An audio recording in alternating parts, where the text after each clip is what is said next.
Halo, good morning students, how are you today? Oke, hari ini kita masuk pembelajaran tema baru, yaitu tema 4, subtema 1, pembelajaran yang pertama. Tema 4 yaitu kita belajar tentang globalisasi, dan subtema 1, globalisasi di sekitarku. Oke, sebelum kita memulai pembelajaran kita hari ini, kita berdoa. Oke, let us pray, close your eyes, for your hand. Oke, follow me. Dear Almighty God, thank you for the blessing until this time. Now we want to start our lesson. Please open our heart and our mind so we can receive the lesson well. Bless our teachers and our parents. Forgive us for all our sins. Thank you God, amen. Okay. How are you today? I hope all of you are good. Okay. Sebelum Miss memberikan pembelajaran kita melalui video kali ini, Miss akan mengajak kalian untuk tepuk PPK, salam PPK dan tepuk semangat. Oke? Masih ingat ya? Ayo kita lakukan bersama-sama. Tepuk PPK. Religius, nasionalis, mandiri, gotong royong, integritas. Salam PPK. Salam cerdas, berkarakter, menyenangkan, luar biasa, hebat. Tepuk semangat. Semangat. Salam literasi. Ayo membaca. Oke, materi kita hari ini Miss akan berikan dalam bentuk video. Miss harapkan kalian dapat mengikuti dengan baik, dan sebagai tugasnya nanti akan di akhir video akan Miss berikan. Oke anak-anak Miss, selamat belajar.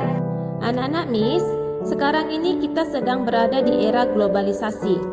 Dapatkah kamu menyebutkan dan menjelaskan fakta tentang globalisasi yang ada di sekitarmu?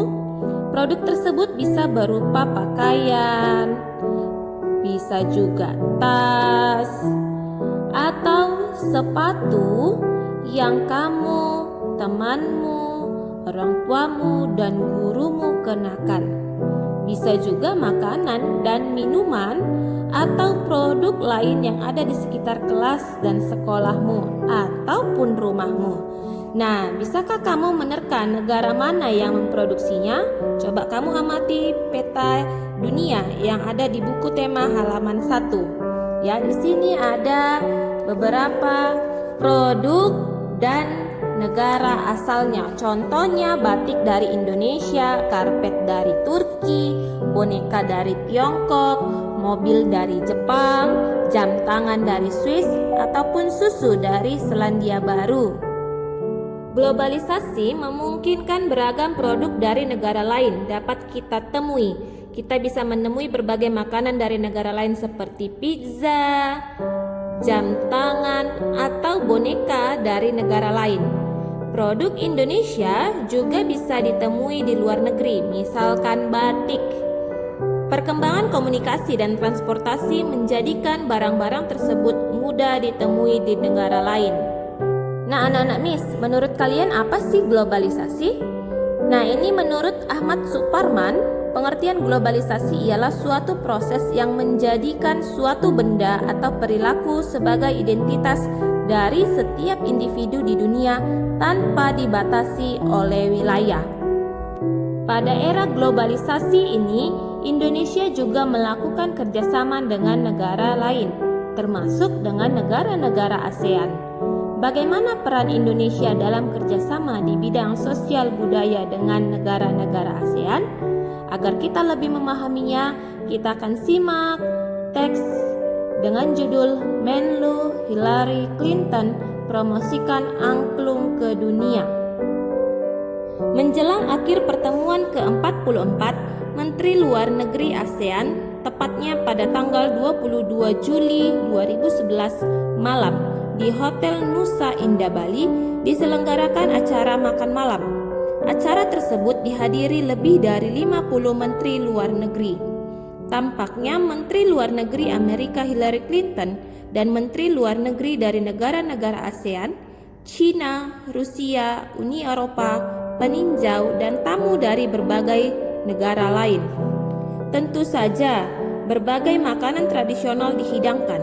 dan berbagai kesenian daerah ditampilkan seperti tari-tarian tradisional Jakarta, Bali, dan Aceh. Sebagai acara puncak adalah penampilan angklung interaktif oleh Saung Mang Ujo. Semua hadirin dibagikan angklung berbagai tangga nada, kemudian memainkannya bersama-sama dengan dipimpin oleh Daeng Ujo. Tampak semua undangan berbahagia. Mereka dihadiahi angklung yang baru saja mereka mainkan sebagai tanda mata dari Indonesia. It's for you, a souvenir from Indonesia, kata Daeng Ujo sang komandan.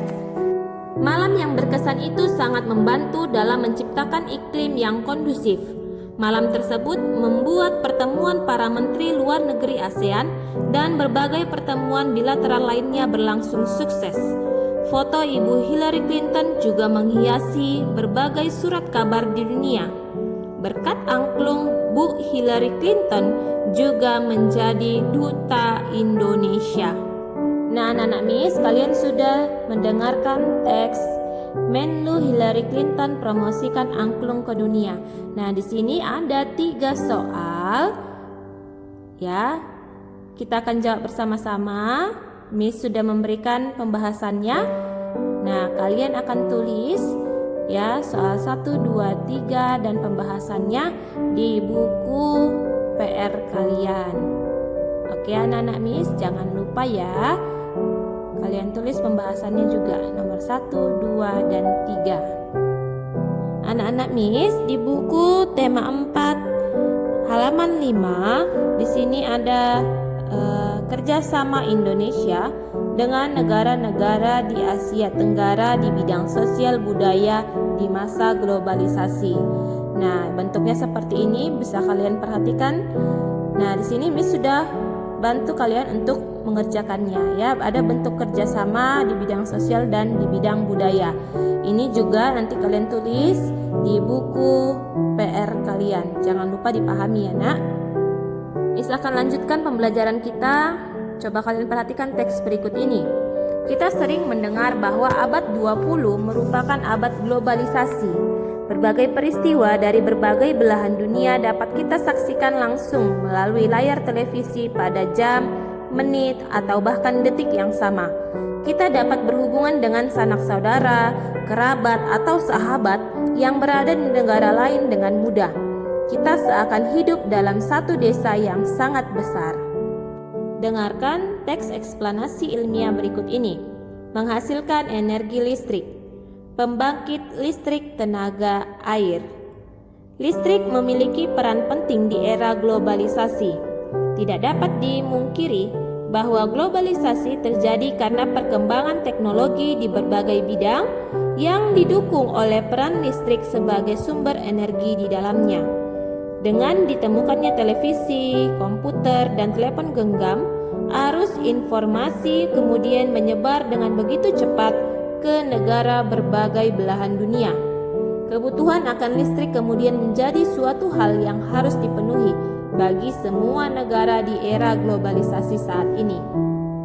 Listrik dihasilkan di pusat pembangkit menggunakan beragam sumber energi.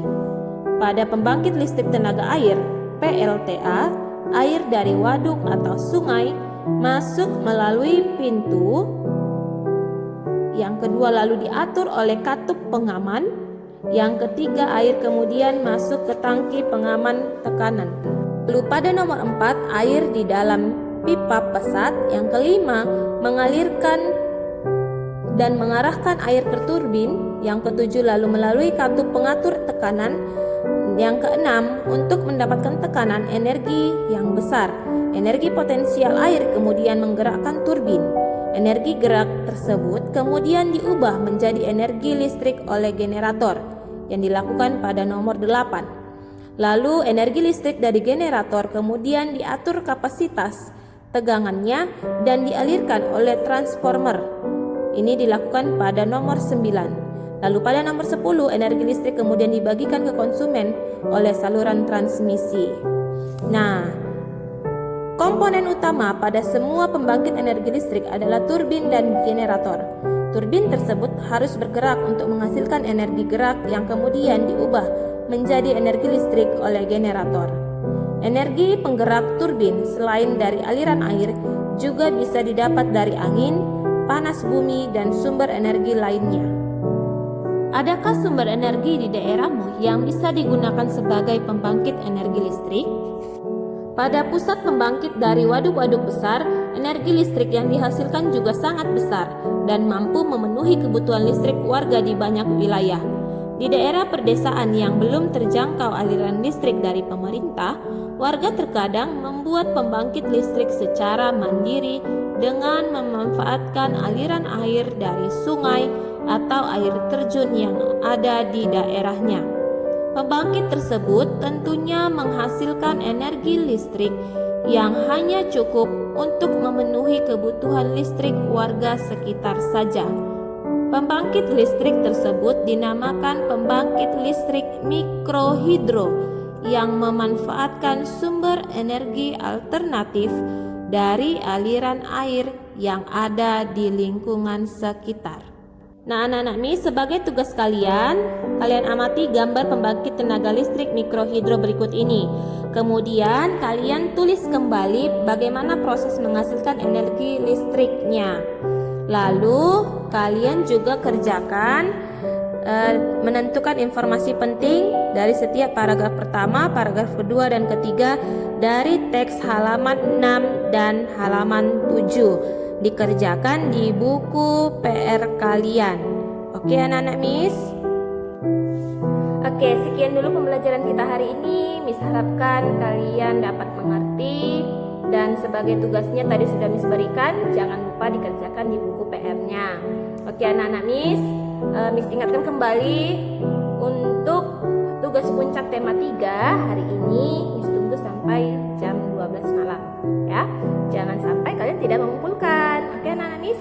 Nah, untuk menutup pembelajaran kita hari ini, kita berdoa. Close your eyes for your hand.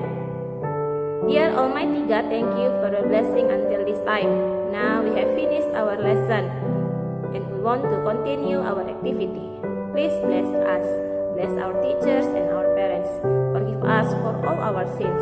Thank you God, Amen. Okay, goodbye students. See you.